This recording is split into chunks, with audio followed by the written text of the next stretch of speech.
अस्सलाम वालेकुम YouTube family, कैसे हैं आप सब लोग। आई होप आप सब खैरियत से हैं। आज हम बनाने जा रहे हैं नट्स ब्रिटल, या फिर आप इसको पीनट ब्रिटल भी कह सकते हैं।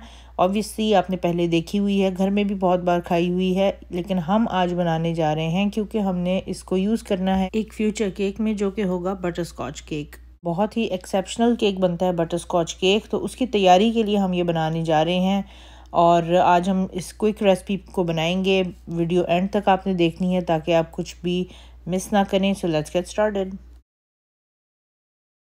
मीडियम फ्लेम ऑन कर लें और आपने एक पैन में 2 कप चीनी के डाल लेने हैं। आपने बेसिकली चीनी को मेल्ट करना है। सो ये प्रोसेस थोड़ा सा टाइम कंज्यूमिंग है लेकिन ईजी है। आपने बगैर इसको हिलाए हुए पैन को शेक करते जाना है थोड़े कुछ मिनटों के बाद, एवरी 1 और 2 मिनट्स के बाद, और आप नोट करेंगे कि बहुत स्लोली लेकिन स्टेडीली आपकी जो चीनी है वो मेल्ट होती जाएगी, और जैसे जैसे वो मेल्ट होगी उसका कलर चेंज होगा। सो आपने मेक श्योर करना है कि मीडियम हीट ही होनी चाहिए, हाई पे ना हो, अदरवाइज़ आपकी चीनी जो है वो जल सकती है ईजिली। जब आपको शुगर क्रिस्टल्स ब्राउन कलर में नज़र आने लग जाएं, ब्राउनिश में, तो फिर आप इसमें चम्मच हिला सकते हैं ताकि आपकी चीनी जो ओवरऑल है वो इवनली कुक हो। और अब आपने हर कुछ सेकंड्स के बाद जो है अपना चम्मच हिलाते रहना है, और आप देखेंगे कि आपकी चीनी लिक्विड फॉर्म में आ रही है आहिस्ता आहिस्ता। इसमें कुछ हार्ड बिट्स एंड पीसेस होंगे जो कि मेल्ट होते जाएंगे आहिस्ता आहिस्ता। आपने थोड़ा सा पेशेंस रखना है और आप देखेंगे कि ये आपकी चीनी घुलती चली जाएगी। जब आपकी ये चीनी ब्राउन हो जाए और उसके साथ साथ ये लिक्विड फॉर्म में आ जाए, तो आपने फिर टाइम वेस्ट नहीं करना, जल्दी से इसमें आपने 2 टेबलस्पून अनसॉल्टेड बटर के डाल लेने हैं।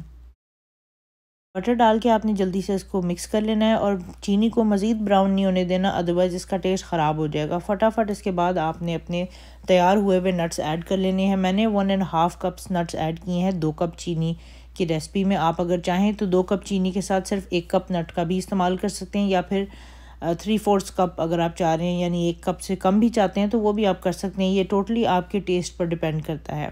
मैंने यहाँ पे ज़्यादा पीनट्स लिए हैं और थोड़े से आलमंड्स भी लिए हैं। नट्स भी आप अपनी मर्ज़ी से ले सकते हैं।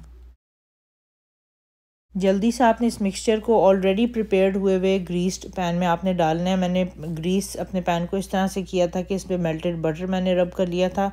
सो इससे ये फ़ायदा होगा कि आपकी ब्रिटल आसानी से निकल जाएगी। तो बस आपने इसको चंद मिनट के लिए रखना है और आपकी ब्रिटल तैयार होगी, ऑलरेडी हार्ड हो जाएगी। हार्ड जब हो जाए तो आपने इसके पीसेस तोड़ के रख लेने हैं। क्विक एंड ईजी ब्रिटल तैयार है। अब आपसे यही रिक्वेस्ट है कि आपने इसको केक के लिए संभाल के रखना है। It will be very tempting to eat, और आपका दिल करेगा इसको खाने को और इसको ख़त्म करने को, लेकिन आपने याद रखना है कि हमने इसको यूज़ करना है अपने बटर स्कॉच केक में, जो कि कुछ वीडियोस के बाद इंशाल्लाह मैं आपको सिखाऊंगी कैसे बनाना है। सो बहुत शानदार केक बनेगा, उसके लिए आपने इस रेसिपी को संभाल के रखना है। आई होप आज की वीडियो आपको पसंद आई है। वीडियो को लाइक ज़रूर करें और चैनल पर अगर आप नए हैं तो चैनल को सब्सक्राइब भी कर दें। आई होप आप अपना बहुत सारा ख्याल रखेंगे। अंटिल नेक्स्ट टाइम, अल्लाह हाफिज़।